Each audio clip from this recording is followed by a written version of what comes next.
In this video, we have to go through the ship to address, which is additional addresses to your customer card if you have different delivery addresses for your customers. And if we have a red headline, it means that this is a minimum you have to fill out, or sometimes mandatory. And if we have a gray background, like here, it means that we have an underlying table we have to look into.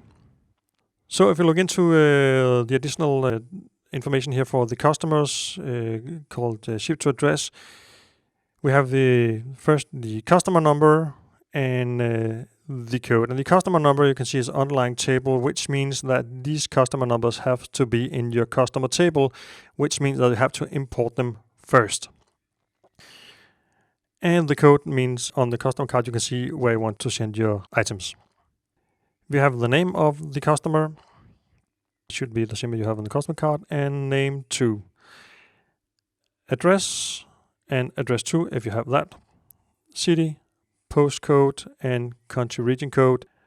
As you can see here, city and postcode, country region is looking into underlying tables, but as it is with the city and postcode, it is not necessary to have information in these tables, because you can always enter any city and postcode anyway, and it will be only on that ship to address. If you have an email, homepage, phone number, fax number on your ship to address, you can enter them here, as well as a contact.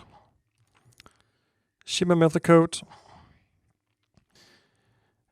shipping agent, the same as everywhere else, and you can always look into the lookup values where we have the shipment method code and the shipping agents, which are set up as standard values, and we have, for example, the shipping method code here, so you can see what it means.